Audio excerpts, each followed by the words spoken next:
So I always get asked by people exactly what I like to have in my makeup kit to be able to create the effects I do. And I thought, since this is being used in the next tutorial, this is pretty much everything I always use. So I thought I'd just step you through it quickly. Some form of anatomical reference. So this is just the Colored Atlas of Human Anatomy. It's a fantastic book that has a lot of detail in it. My modeling wax here, which I've got a recipe for on my channel. I have this in different colors. This is just 2 colors at the moment, obviously. Regular nose and scar wax, this is the Ben Nye brand. I've got my fake blood here, so this is a mixture. I use the Mold Life blood, and I also use the Ripper Effects blood made by the Makeup Foundation, Australian based company. My alcohol activator, 99% isopropyl alcohol. A pair of scissors to cut things up. Some form of marker. This is just a white eyeliner pencil here, or waterline pencil. You can use whatever color you want, but normally I use something like this just to be able to mark out shapes on my hand and then go and work over the top of that later on. Mixture of brushes. I actually prefer fan brushes, or I also use a chip brush occasionally as well. And then something a little bit finer to be able to create some details too.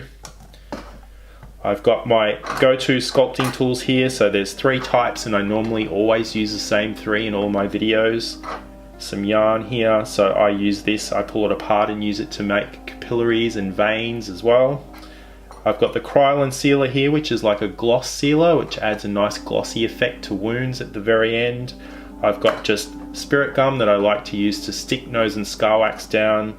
Obviously petroleum jelly, because a lot of people find manipulating Ben Nye nose and scar wax quite tricky, so this is fantastic for controlling that.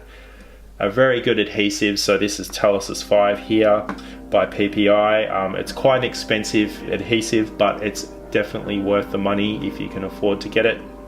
Some Prosade as well, just as tacky. I like kind of these 2 for various reasons, I guess. And I know a lot of people say, look, nose and scar wax is not a professional material, but I figure, this is not doing anyone any harm. This is a hobby I enjoy doing at home. I like sharing the process with people as well. And I guess, I don't ever go out creating movie grade prosthetics. I have, and I've done collaborations with other people as well. So, but for me, this sort of simple stuff at home, this is fantastic. It's cheap as well. And that's pretty much it.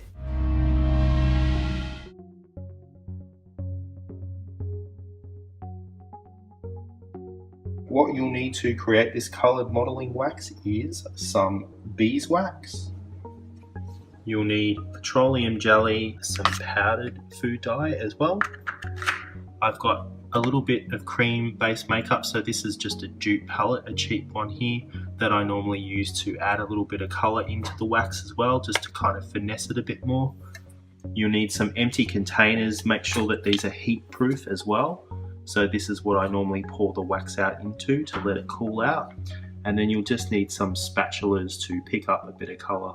So you want to gradually add colour in. You don't want to put a whole heap of it in one go. And that's it. The other thing to be mindful of is to keep the heat relatively low. You don't want to boil the wax. You just want to melt it back down to a liquid. So I'll let this sit here now for a couple of minutes, keeping my eye on it at all times.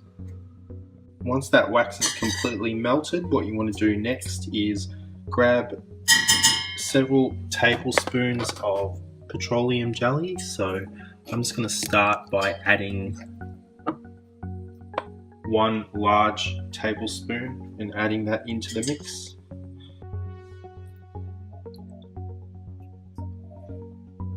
You've poured the wax out into the container, you can start adding colour. So I normally just start by adding just a couple of drops of the powdered food colouring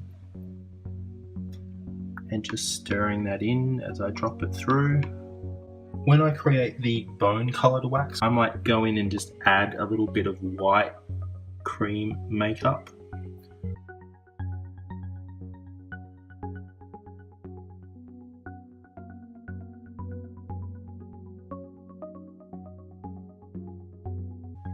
In a teaspoon, something like that, and just pop it down on some foil here.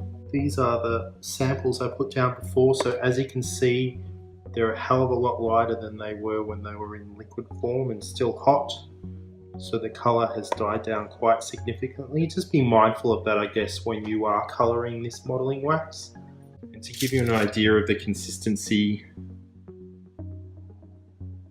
so that's it there.